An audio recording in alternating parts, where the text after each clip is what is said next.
사도신경으로 우리의 신앙을 고백드리겠습니다. 나는 전능하신 아버지 하나님, 천지의 창조주를 믿습니다. 나는 그의 유일하신 아들, 우리 주 예수 그리스도를 믿습니다.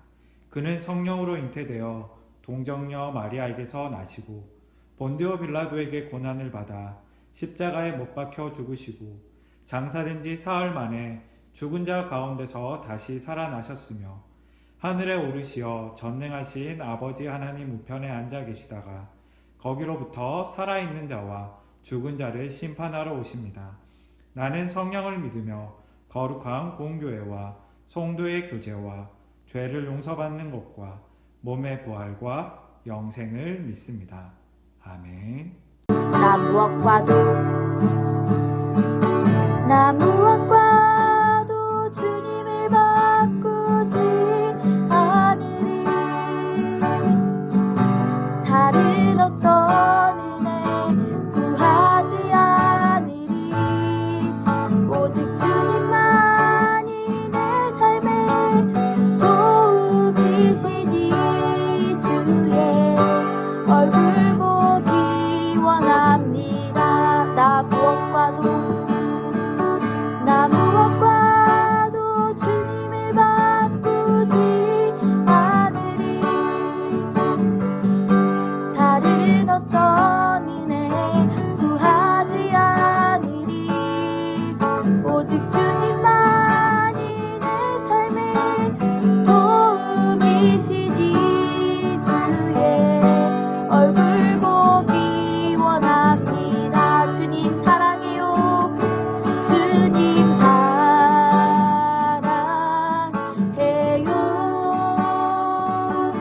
온 마음과 정성 다해 하나님의 신실한 친구 되기 원합니다. 주님 사랑해요. 주님 사랑해요. 온 마음과 정성 다해 하나님의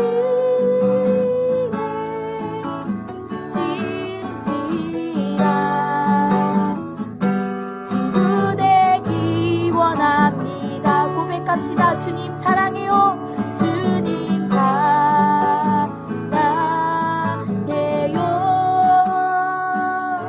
온 마음과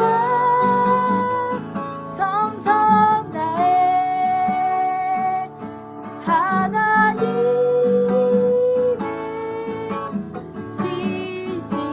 신실한 친구 되기 원합니다. 할렐루야. 하늘아버지, 우리 자녀들을 부르시고 선택하셔서 거룩한 주일 아침 온라인 예배 가운데 목사님과 다시 만나게 하신 하나님의 은혜 감사드립니다.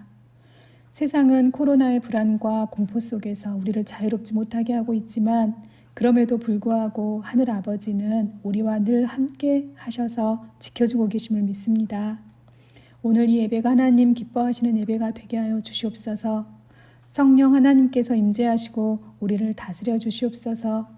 주님, 우리의 무지함을 용서하시사 하나님의 자녀로 큰 선물을 받았으나 하나님을 모르는 자들같이 함부로 말하고 함부로 행동했던 것이 있었다면 우리를 불쌍히 여겨주시고 우리의 죄를 용서하여 주시옵소서. 하나님의 말씀을 잘 듣고 순종하는 중고등부 다 되게 하여 주시옵소서. 하나님의 말씀을 듣는 시간에 우리의 생각을 지켜 주옵소서. 성령 하나님께서 우리의 눈과 귀와 마음을 지키시사 잡념과 졸음으로 생각을 빼앗기지 않고 온전히 주의 뜻 집중하며 말씀을 사모하는 가운데 주님 앞에 순종하는 자녀로 살아가게 하옵소서. 이 시간 선포되는 말씀이 또렷이 들리게 하시고 사무엘이 고백한 것처럼 주여 말씀하시고 내게서 이루어달라는 기도와 함께 감사와 찬양으로 응답하며 살아가는 삶이 되게 하여 주옵소서. 말씀 전하시는 김철아 목사님께 은혜를 베풀어 주시고 영육간의 강건함과 성령의 충만함을 주시옵소서. 가정의 복도 넘치게 하여 주시사 주의 일할 때마다 지치지 않고 늘 날마다 새 힘 주시옵소서. 하나님, 예배 마치는 시간까지 함께하여 주실 것을 믿으며 남은 시간도 거룩한 주일 보내게 하여 주옵소서. 이 코로나에도 우리를 안전하게 지켜주시는, 우리를 끝까지 사랑하시는 예수님의 이름으로 기도드렸습니다. 아멘. 오늘 하나님께서 우리에게 주시는 말씀은 창세기 4장 1절에서 7절 말씀입니다. 창세기 4장 1절에서 7절 말씀, 우리 화면을 보며 함께 봉독하도록 하겠습니다. 아담이 그의 아내 하와와 동침하매 하와가 임신하여 가인을 낳고 이르되 내가 여호와께로 말미암아 득남하였다 하니라. 그가 또 가인의 아우 아벨을 낳았는데 아벨은 양치는 자였고 가인은 농사하는 자였더라. 세월이 지난 후에 가인은 땅의 소산으로 제물을 삼아 여호와께 드렸고 아벨은 자기도 양의 첫 새끼와 그 기름으로 드렸더니 여호와께서 아벨과 그의 제물은 받으셨으나 가인과 그의 제물은 받지 아니하신지라. 가인이 몹시 분하여 안색이 변하니 여호와께서 가인에게 이르시되 내가 분하여 함은 어찌 됨이며 안색이 변함은 어찌 됨이냐. 내가 선을 행하면 어찌 낯을 들지 못하겠느냐. 선을 행하지 아니하면 죄가 문에 엎드려 있느니라. 죄가 너를 원하나 너는 죄를 다스릴지니라. 아멘.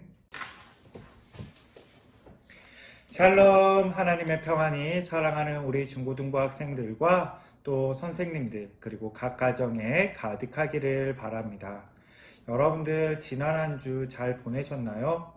목포 지역에 계속해서 오미크론 확산으로 인해서 참 쉽지 않은 시기인 것 같습니다. 다음 주에 예배를 드릴 수 있을지, 사실은 아직 함께 모여서 예배 드릴 수 있을지 아직 정확하게 말씀드리기 어려운 시기이기도 합니다. 여러분들, 이러한 시기이지만 우리가 이 영상으로나마 또 기쁨과 감사함으로 예배할 수 있기를 바라고요. 또 대면으로 함께 모이는 그날까지 또 조심하고 또 각자의 자리에서 믿음으로 승리할 수 있기를 간절히 바랍니다. 오늘 말씀을 함께 나누면서 우리 친구들에게 질문을 한 가지 하고 싶습니다. 사랑하는 우리 친구들, 여러분들은 지금까지 몇 번의 예배를 드렸나요? 만약에 예배를 매주 빠지지 않고 1년에 예배를 드린다면 적어도 우리는 최소 52주의 예배를, 2번의 예배를 드릴 겁니다. 만약에 신앙생활을 시작한 지 4년이 되었다면 우리는 지난 4년 동안 적어도 200번의 이상의 예배를 드렸다라고 말할 수 있겠지요. 결코 적은 숫자가 아닙니다. 그런데 여러분들에게 다시 질문하고 싶습니다. 여러분들 그렇게 많은 예배를 드렸는데 여러분들 그 예배를 통하여 여러분들의 삶은 얼마나 변화되었나요? 예배를 통하여 여러분들의 삶에 얼마나 인격적으로 바뀌어가며 삶 속에서 하나님의 말씀이 나타나는 삶을 살았나요? 혹 이 질문 앞에 우리가 망설여진다면 우리가 그동안 어떻게 예배를 드렸는지, 어떤 마음으로 예배를 드렸는지 우리 스스로 한번 돌아보았으면 좋겠습니다. 그리고 오늘 본문의 말씀을 통하여 우리가 어떠한 마음과 자세를 가지고 하나님께 예배하는 것이 옳은지 우리가 함께 살펴보았으면 좋겠습니다. 오늘 우리가 읽은 본문의 말씀은요, 가인과 아벨의 이야기입니다. 하나님께서 아담과 하와를 창조하신 이후에 그 아담과 하와를 통하여 태어난 두 아들이 바로 가인과 아벨이었지요. 두 아들은 아담과 하와 안에서 사랑을 받으며 잘 자라났습니다. 그리고 드디어 이제 청소년 시기가 되어, 우리 친구들과 같은 청소년 시기가 되어 이제는 스스로 하나님 앞에 나아가 제사, 즉 예배를 드릴 수 있는 그런 때가 된 것입니다. 그래서 그동안 자신이 갖고 왔던 곡식과 또 자신이 갖고 왔던 동물을 가지고 각각 하나님께 나아가 제사를, 즉 예배를 드렸다라고 성경은 말씀하고 있습니다. 그런데 가인과 아벨이 각각 예배를 드렸는데 하나님께서 성경에 보면 가인의 제사는 받지 않고 아벨의 제사를 받았다라고 성경은 말해주고 있습니다. 왜 하나님께서는 가인의 제사는 받지 않고 아벨의 제사만 받았던 걸까요? 오늘 본문의 말씀에 보면요, 무엇 때문인지에 대한 명확하게 나와 있지는 않습니다. 왜 하나님께서 가인의 제사를 받지 않았는지 말입니다. 그러나 우리는 두 가지 부분에서 추측해 볼 수 있습니다. 첫 번째로 하나님께서 가인의 제사를 받지 않은 이유를요, 우리는 히브리서 11장 4절의 말씀을 통해 알 수 있습니다. 히브리서 11장 4절에 보면 다음과 같이 말씀하고 있습니다. 믿음으로 아벨은 가인보다 더 나은 제사를 하나님께 드렸다라고 말씀하고 있어요. 즉 믿음으로 아벨이 온전한 마음을 가지고 하나님께 예배를 드렸고 가인은 그렇지 않았다라는 것이지요. 그래서 하나님께서 아벨의 제사는 받고 가인의 제사는 받지 않았다라고 생각해 본다는 것입니다. 두 번째는 오늘 본문 5절의 말씀을 통해서 우리가 추측해 볼 수 있습니다. 5절의 말씀에 보면 가인이 하나님께 예배를 드렸는데 그 예배가 제사를 하나님께서 받지 않자 5절의 말씀에 보면 가인이 어떻게 했다라고 나와 있나요? 몹시 분하여 안색이 변했다라고 말합니다. 물론 누구나 다 거절당하는 것을 기뻐하거나 즐거워할 사람은 없을 겁니다. 마음이 상하고 기분이 좋지 않을 수 있습니다. 그러나 그렇다고 해서 거절당한 사람을 향해 화를 내는 것이 옳을까요? 그렇지 않겠지요. 목사님이 한 가지 예를 들어 보겠습니다. 여러분들이 만약에 누군가를 좋아하는 사람이 있어서 그 사람에게 고백하고 싶어서 고백을 준비했다라고 생각해 봅시다. 말로 그냥 고백할 수도 있겠지만 아마 떨리는 마음으로 뭔가 선물을 준비한다거나 정성껏 편지를 쓴다거나 꽃을 준비해서 이렇게 해서 여러분들이 좋아하는 사람에게 가서 고백을 했어요. 그런데 여러분들이 정성껏 준비해서 고백을 했는데 그 사람이 만약 그것을 여러분들이 야, 나는 너 좋아하지 않아 라고 만약 여러분들이 거절했다라면 여러분들의 마음이 어떨까요? 마음이 상하고 기분이 좋지 않을 수 있죠. 그런데 여러분들이 거절당하겠다고 해서 야, 너 왜 나를 거절해? 어떻게 네가 그럴 수가 있어? 라고 화를 내거나 아니면 그 사람을 향해서 폭력을 행한다거나 나쁜 행동을 한다면 정말 내가 그 사람을 좋아했던 게 맞을까요? 그 사람을 좋아하는, 만약에 그랬다라면 그 상대를 정말 좋아하고 사랑하고 배려하는 마음보다 자기가 더 중심이 된, 내가 고백하고 내가 했는데 내 모습을 거절했네 라고 하면서 화를 냈다라면 그것은 자기중심적으로 생각하고 행동하는 이기적인 사람인 것입니다. 내가 고백할 권리가 있다라면 상대는 거절할 권리가 있는 것이죠.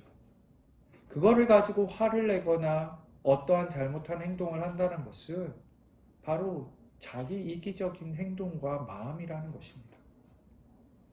하물며 온 우주 만물을 창조하신 전능하신 하나님께서 제사를 받을 수도 있고 받지 않을 수 있는 것, 그건 당연히 하나님의 섭리고 하나님의 마음이고 뜻이잖아요. 만약 우리가 하나님께 예배를 드렸는데 하나님께서 그 예배를 받지 않았다면 우리는 어떻게 해야 할까요? 우리가 하나님께 화를 내고 분을 내야 될까요? 그것은 잘못된 것이죠. 만약 나의 예배를 받지 않으셨다면 우리는 돌아보아야 합니다. 왜 하나님께서 내 예배를 받지 않으셨을까? 혹 내가 아직 하나님께 죄를 용서함 받아야 되는 부분이 있지 않았던지, 아니면 내가 예배 드리는 방법이 잘못된 것은 아닌지, 아니면 내 마음이 온전한 마음으로 예배를 드리지 못한 것은 아닌지, 우리 스스로 우리 자신을 돌아보아야 한다는 것이죠. 그리고 그곳에서 문제점을 찾고 그것을 고쳐나가며 다시 하나님께 정성껏 예배드리는 것, 이것이 바로 건강한 마음을 가진 사람들의 모습이고 건강한 신앙을 가진 사람의 모습이라는 겁니다. 그러나 가인은 어떻게 했나요? 자신의 예배, 자신의 제사를 받지 않으니 하나님께 화를 냈다라는 겁니다. 분을 냈다라는 겁니다. 이 말은 뭘까요? 하나님 중심의 예배가 아니라 자기 중심의 예배를 드린 것이라는 겁니다. 자기가 좋아하고 자신이 편한 대로 그렇게 예배를 드린 것입니다. 그러니 자신이 제사가 받아들이지 않자 기분이 나쁜 것이고, 내가 하나님께 예배 드리는데 하나님 내 예배 안 받아주시네요? 라고 화를 내며 분을 냈던 것이죠. 사랑하는 우리 친구들, 예배가 무엇일까요? 예배는 하나님 앞에서 내가 낮아지고 하나님을 높이는 시간입니다. 하나님께서 하나님 되심을 찬양하는 시간이 바로 예배하는 시간입니다. 그리고 하나님께 영광 돌리는 시간인 거예요. 하나님의 말씀 앞에서 나 자신의 모습을 내어놓고 나의 욕심과 이익과 생각을 내려놓고 하나님께 귀 기울이며 하나님을 따르겠다, 전능하신 하나님을 따르겠다라고 다짐하는 시간인 겁니다. 그런데 가인은 어떻게 했나요? 자기를 위한 예배를 드렸던 것이지요. 마음의 중심을 보시는 하나님께서 그런 가인의 마음을 아셨기에 가인의 예배를, 제사를 받지 않았던 것입니다. 사랑하는 우리 친구들, 우리는 어떤 모습으로, 어떤 마음으로 예배를 드리고 있나요? 하나님 중심의 예배를 드리고 있나요? 나 중심의 예배를 드리고 있나요? 사람에게는 두 종류의 사람이 있다라고 말합니다. 한 부류의 사람은 하나님 중심으로 사는 삶을 살아가는 사람이고요. 다른 부류의 사람은 나 중심의 삶을 살아가는 사람들이라는 것입니다. 성경은 전자를, 앞에 사람을 의인이다 라고 말하고요, 뒤에 사람을 악인이라고 말합니다. 이거를 쉽게 말해 앞에 사람을 진짜라고 말하고요, 뒤에 사람을 가짜라고 말합니다. 하나님을 진짜 믿는 사람인가 아닌가, 믿는 척하는 사람인가 라고 구별해서 말할 수 있다는 것이죠. 마태복음 7장 13절에서 14절은 이런 악인과 의인을 구별하는 것을 다음 말씀을 통하여 말씀합니다. 제가 읽어보도록 하겠습니다. 좁은 문으로 들어가라. 멸망으로 인도하는 문은 크고 그 길이 넓어 그리로 들어가는 자가 많고, 생명으로 인도하는 문은 좁고 길이 협착하여 찾는 자가 적음이라. 아멘. 좁은 문에 들어가는 것은 힘들고 어렵습니다. 넓은 문으로 가는 것은 훨씬 더 쉽고 편안하고 좋은 것이지요. 믿음의 길을 걸어가는 것은요, 이 좁은 문으로 들어가는 것입니다.